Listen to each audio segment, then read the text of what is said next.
Continuamos en Noticias Globovisión Economía y a esta hora está con nosotros Leonardo Soto, economista.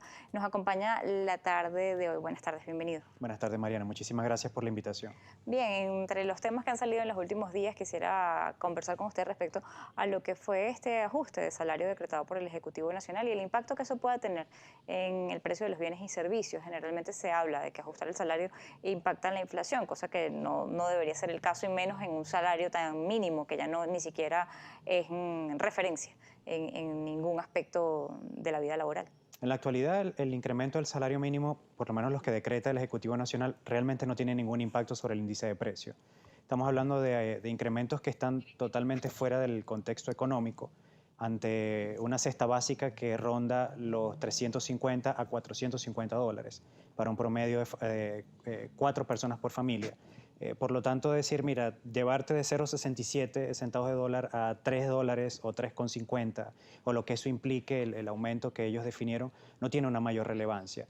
¿Qué sí están haciendo? Y creo que ya eso es algo que muchos empresarios han venido adelantando por encima, no por encima, sino anticipándose al contexto económico tan volátil. Ajustar de acuerdo a su posibilidad de participación en el mercado, a su flujo de caja activo, lo que ellos le pagan a sus colaboradores internos. En la actualidad estamos viendo salarios entre 50, 150 dólares en promedio, hasta 400 dependiendo del rango y la cantidad de tiempo que dedica una persona en una empresa, y con esto se ha ajustado la economía privada sin esperar a que se den cambios o condiciones propias de parte del Ejecutivo, que las necesitamos sí. Obviamente partimos del respeto y el cumplimiento de las leyes del Estado, pero el empresario se adapta y trata de mejorar las condiciones para la familia venezolana, la que está en su seno, resguardada en su seno.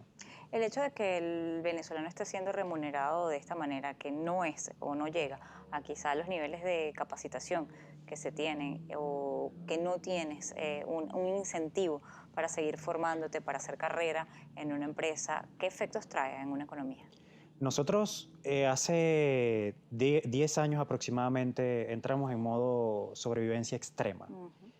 donde toda esa gráfica de distribución del ingreso de acuerdo a lo que son no solo las necesidades básicas de la familia, del núcleo familiar, sino la proyección de crecimiento en el corto plazo, pasaron prácticamente a no existir en la planificación financiera de la familia. Esto implica que muchos chamos dejaron de estudiar en la universidad, una alta deserción universitaria. Esto implica que la empresa, como parte de su política de ajustar las condiciones financieras para seguir funcionando ante un mercado que está contraído, disminuye la participación de formación o cualquier otro incentivo. Sin embargo, y aquí es donde, Mariana, quiero también hacer énfasis porque lo estoy viendo con muchas empresas en la actualidad, hay un despertar del empresario que es consciente que son muchos los que aún están y están dándolo todo por seguir en el país. Hay un despertar en no solamente formar desde el punto de vista profesional, técnico o científico en algunos casos a su colaborador interno, sino estoy viendo con mucho agrado salud mental en muchas empresas, formación, no solo motivación desde el punto de vista del impulso diario para que hagas más en el trabajo, sino inspiración desde el punto de vista personal. Y eso está llevando a que muchos venezolanos comiencen a plantearse opciones sobre una mesa económica que es compleja. En Venezuela jamás se había oído hablar de inversiones a largo plazo, como es el caso de la bolsa de valores, tanto nacional como internacional. Y hoy eso es una opción para muchas familias, aunque su ingreso tal vez no tiene una proyección muy alta en el corto plazo, pero están pensando en modo, en modo no de sobrevivir, sino en modo de sustentar un fondo de retiro para un lapso de 5, 10 o 15 años inclusive. Dos cosas sobre el tema. El caso del mercado de valores local ha tenido cierto repunte en los últimos años, sin embargo todavía hay mucho desconocimiento por parte del venezolano de cómo funciona, cuáles son los mecanismos, en qué forma te pueden favorecer. Muchas veces es visto solamente como, o últimamente ha sido visto como el espacio para las empresas buscar el crédito que no tiene a través de la banca, pero el ciudadano común, el hecho de que pueda participar allí y, como señalas, tratar de buscar un fondo para el momento del retiro. Mira, aquí es donde viene un poco la formación y capacitación que mencionaste, porque Ujú. si no hay condiciones propias para que tal vez una empresa en sí pueda darlo de manera abierta o tal vez el Estado no tiene las condiciones para ofrecerla, hay un principio de autoformación que está llevando a que el venezolano entienda que la bolsa de valores como un mecanismo representa una serie de activos intangibles a los cuales yo puedo hacerme para proyectar un crecimiento económico, un crecimiento financiero, un crecimiento de liquidez posiblemente en un lapso de 5 a 10 años. Hace poco un conocido me consultó qué opinaba del mercado inmobiliario, específicamente en la ciudad de Maracaibo. Como sabemos, Maracaibo tiene un problema con el servicio eléctrico importante que sigue afectando la calidad de vida en la ciudad y que ha disminuido el valor de las propiedades en la zona, a un punto tal que una propiedad que podía oscilar entre 150 y 350 mil dólares, hoy se puede prácticamente comprar entre 15 y 25 mil dólares, que es un monto prácticamente irrisorio. Esto está llevando a que las personas evalúen opciones, a que el ciudadano comience a investigar, comience a consultar. Y el ciudadano común, el que sabe poco del tema, el que tal vez nunca lo ha hecho, debe entender que estos no son mecanismos ajenos a su dominio, que estos no son mecanismos distantes de su control. Es básicamente investigar, es básicamente ordenar algunos criterios. La Bolsa de Valores de Caracas está allí con información suficiente para poder comenzar a funcionar en ello. Hay que cumplir unos requisitos legales, obviamente tener el RIF, hacer declaración de impuestos sobre la renta Como y para otros abrir una elementos. cuenta bancaria. Y es posible tener acceso a ello. Acciones que son accesibles, inclusive se pueden adquirir en bolívares y que representan para el venezolano tal vez no un flujo de ingreso corriente hoy, pero sí una proyección de tenencia de un activo intangible que puede tomar valor en el tiempo y que es importante que entendamos que es una opción a considerar hoy más que nunca. Hoy más que nunca es una opción a considerar porque también existía la otra vía, que era la vía de una seguridad social que pudieras tener de cara a un futuro y al momento de retirarte. Hoy vemos la triste o la penosa situación que enfrentan los asegurados y las personas pensionadas por parte del Instituto Venezolano de los Seguros Sociales, que cotizaron toda una vida y hoy reciben ese salario mínimo que está decretado por el Ejecutivo Nacional. En estas condiciones que está el país, hemos perdido un tiempo importante de lo que era el bono demográfico en el que estaba atravesando Venezuela. Al dejar de haber personas estudiando, también dejó de haber personas cotizando en la seguridad social. Los salarios son mínimos, muchas cosas se fueron por la vía de bonificaciones, es decir, lo que le aportas a la seguridad social no representa realmente nada importante. ¿Cómo se van a sostener esas pensiones y jubilaciones para estas generaciones que hoy están trabajando y que de cara a un futuro van a tratar de tener o cobrar ese valor de sus años de trabajo? Yo siempre he sido un crítico frontal de los sistemas de seguridad social. Obviamente el de Noruega, Dinamarca, Holanda funcionan por el tipo de sistemas que ellos han establecido a nivel político y social, que no data de 10, 20 o 30 años, data inclusive de siglos de organización. Para el caso venezolano, el caso de América Latina, por su condición propia de volatilidad, somos sociedades muy jóvenes, somos sociedades volubles inclusive, somos sociedades muy afectadas por condiciones ideológicas que inclusive se van a los extremos, que llevan a tomar decisiones que tienen que ver con la política y afectan lo económico, y para muestra un botón, tenemos ya 20 años de devaluación constante del bolívar. Cuando el tema de la devaluación comenzó a hacerse regla en Venezuela, una de las cosas que yo siempre le recomendé a las personas era tratar de abocarse a tener activos diferentes al resguardo de un sistema de seguridad social, considerando el hecho de que seguíamos trabajando con bolívares, unas reservas internacionales afectadas por una serie de fondos económicos o la posibilidad de extraer de esas reservas internacionales bajo cuotas especiales dinero para inversión social, así se llamó en ese momento, que se convirtió en una serie de salidas de dinero sin respaldo en producción, que llevó, por supuesto, a la depreciación del tipo de cambio y al problema que hoy tenemos con el bolívar. No se trata de un ataque especulativo consensuado hacia una moneda, se trata de malas decisiones económicas que hoy están generando las consecuencias que estamos viendo. Por lo tanto, yo le digo a los jóvenes y a los que tal vez ya no son tan jóvenes, que siguen pensando que puede existir una apreciación, una dolarización de los fondos de compensación, de los fondos de resguardo social. Puedes tenerlo como una opción, es posible, sí, tenlo como una opción, pero tenlo como tu décima opción. Siempre tenlo como tu décima opción, inclusive más allá.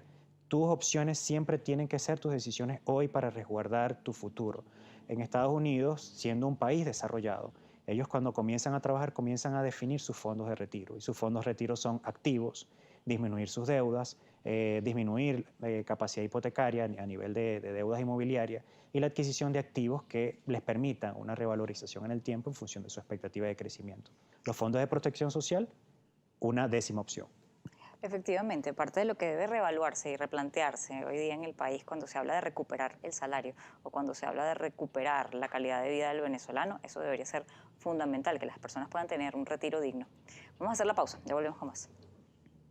no hoy el día el venezolano para tener un retiro, para que el salario tenga algún tipo de objetivo y cómo más o menos replantearte un futuro. En el caso de Venezuela veíamos el día de ayer también otras noticias y es el caso de estos sistemas para tratar de transar bolívares y dólares en el país. ¿Qué efecto tiene sobre una economía este tipo de mecanismos cuando el dólar no funciona ni circula de manera formal en la economía nacional?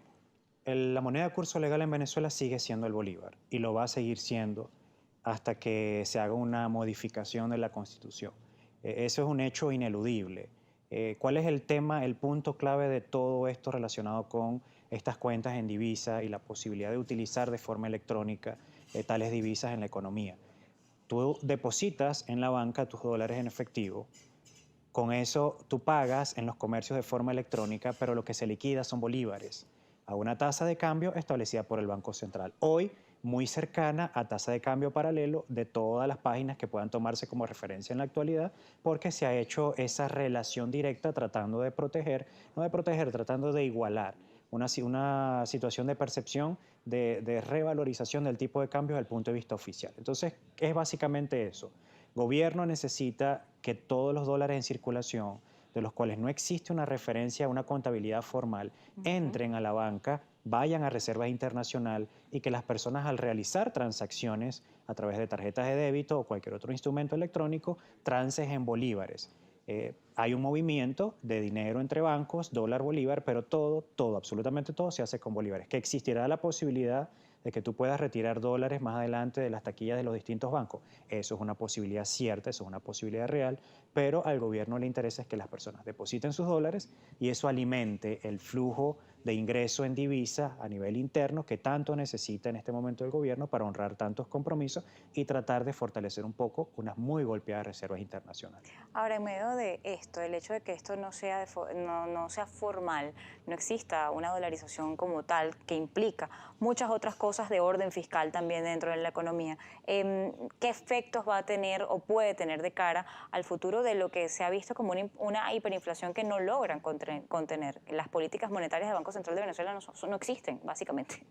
¿Cuál es el gran problema de lo que está ocurriendo en este momento con el Bolívar? Y ha sido referencia y lo va a seguir siendo hasta que no comiencen a concretarse buena parte de los acuerdos que se han colocado sobre la mesa desde el punto de vista empresarial, por lo menos ante la comisión de diálogo que Del se estableció Parlamento. en la Asamblea Nacional.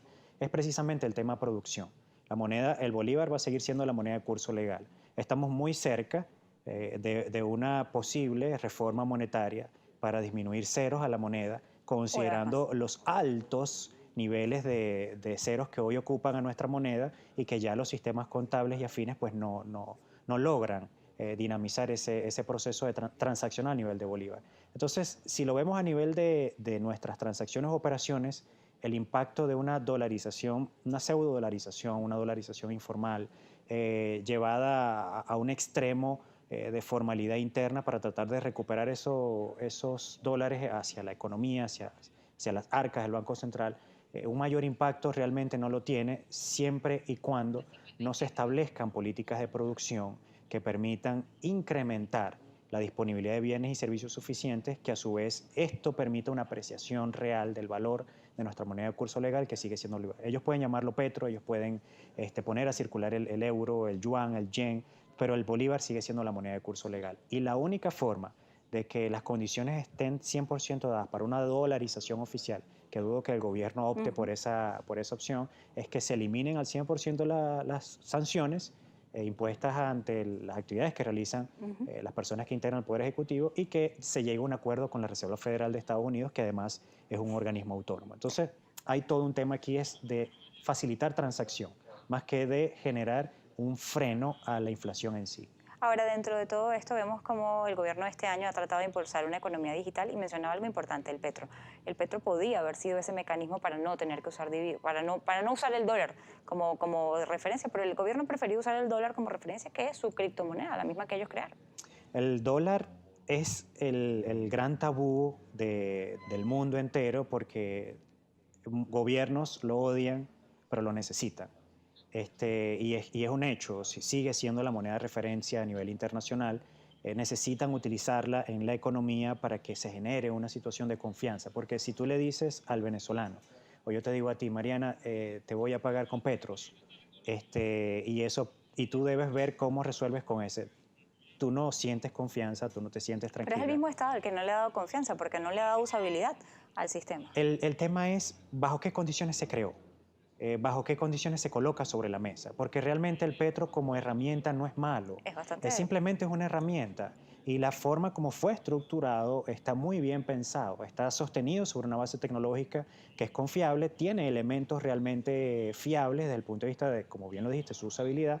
El asunto es en el momento en el que sale a relucir el petro como una opción, el momento clave cuando se dan las sanciones sobre Venezuela y parece que el gobierno no tiene opción más que sacar esta herramienta para tratar de mover sus fichas internas y no quedarse sin el movimiento flujo de dinero, más en un momento en el que las criptomonedas estaban en agua. Entonces el petro tiene posibilidad de usarse, tiene posibilidad de tener respaldo, tiene posibilidad de fortalecerse, pero hay que sincerar aspectos monetarios, como bien lo dijiste, dólar, bolívar y el tema producción, que es esencial.